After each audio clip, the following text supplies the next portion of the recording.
Well, here we are again, and I'm coming to you to talk about love, lust, and the rest of the stuff. I think all of us have experienced what it's like to really be in love and to really have someone to care for you. But on the flip side, a vast majority of us have experienced hurt and brokenness. And we're having to whim our way through a mindset that has been shackled due to the trauma of difficult experiences in relationships. I'll tell you, if love was a game, we've all played it. And the truth is, sometimes we win and sometimes we lose. Today, I want to speak on the behalf of a woman. Man, she's a woman. That will never change. She's always going to be feminine. She's always going to be emotional. She's always going to want attention.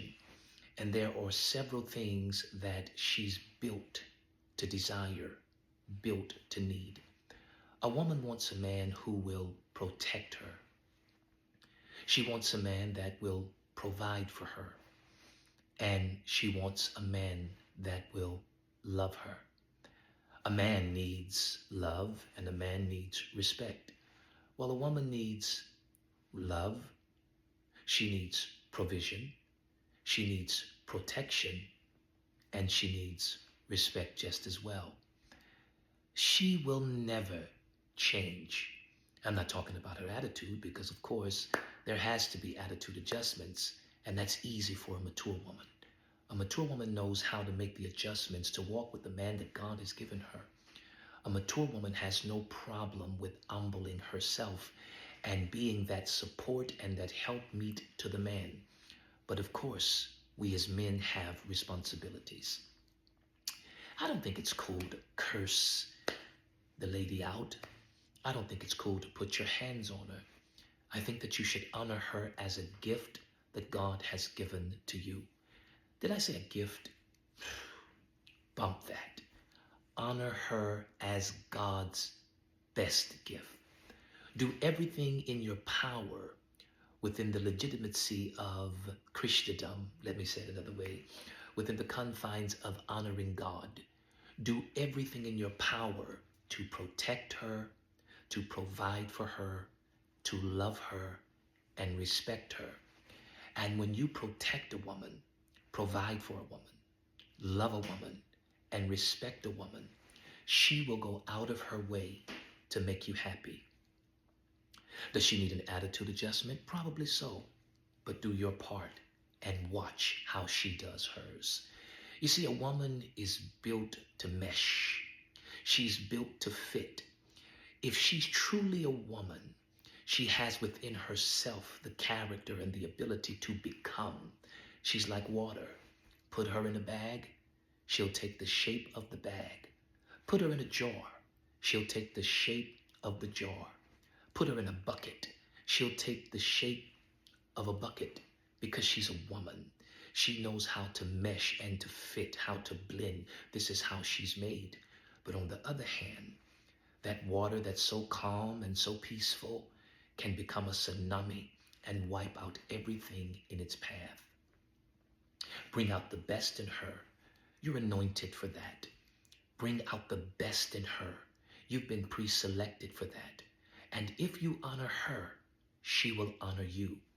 And I promise you, a mature woman, a godly woman, a good woman, will do you well all the days of your life. I am praying today that God would help us men to be the men that he has called us to be, to walk with integrity, to walk with that fullness and assurance, that masculinity. Hey, don't try to fight it. You are a man and you are who you are. But being a guardian and a protection to that woman, being someone who will go before her to make sure that everything's okay and everything's in place, and to honor her. This year, practice forgiveness. This year, practice respect. This year, practice honor. And be the king in your house. and allow her to be the queen in your house. Be the king of your castle. Allow her to be the queen of the castle. Be the king of your atmosphere. Allow her to be the queen of the atmosphere. And when two come together and agree, the results are always beautiful. I know we take a lot of time to talk about the masculinity and the wisdom and the strength and why a man is so important, why the woman should serve and follow the man. We do that. I have no problem with that. But today, I wanted to honor the women, those women who push the line, those women who wake up in the morning and pray for that man, those women who are holding themselves together, who are believing God for the best, those women who have no problem with being a woman. Work it, girl, because you got it. Your mama blessed you with it. It was a gift from God to her, and she gave it to you. I want to honor you because you've been respectful. I want to honor you because you've been integral. I want to honor you because you've been sweet. I want to honor you because you've been kind. I want to honor you because you know God. I want to honor you because you're praying for that man. I want to honor you because you have class. I want to honor you because you have dignity. You're not overlooked. You're a woman. And the truth is, you're in a category all by yourself. I don't want to get too deep and move out of the way, but I do want to tell you like a TIZ, so listen to your B.O. whistle. What you have is priceless. And although all of you may have the same thing, it is still priceless. It is valuable. What you bring to the table physically cannot be imitated. It's special. It's what God gave to you. And yes, I'm talking about your femininity. But in addition to that, he gave you a mind. He gave you wisdom. He gave you insight. He gave you emotion, a distinctive initiative. He gave you that kind of discernment that goes deeper than what a man would understand, a premonition.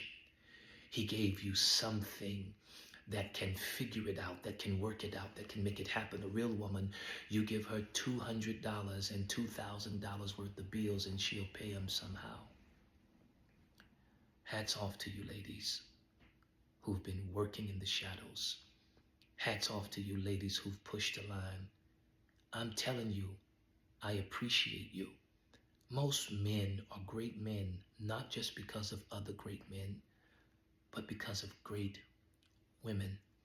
I often say that if someone were to break in my house, they'd have to answer.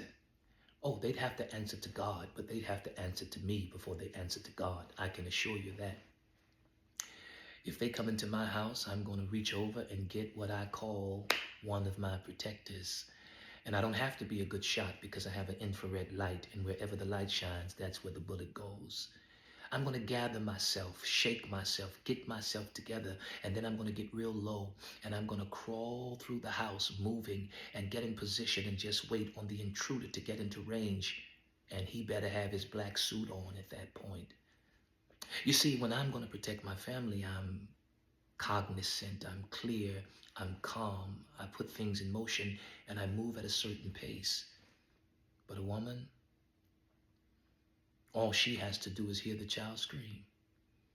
At that point, she gets up out of the bed and she rushes to the door, and she's already said in her mind, whomever is after my child, they got to kill me first. You see, the emotions drive you, and that could be negative, but it can also be positive. Because when a woman loves, she's willing to give up her life. Hats off to you women who have made sacrifices. You should be honored. You should be respected. You may think that you're not seen. You may think that you're not recognized, but you are. And you are appreciated because some of the greatest men are who they are today because of great women. I salute you. May the blessings of the Lord that make rich and add no sorrow overtake you. That's my prayer. And brothers, no matter how you slice it, she's still a woman.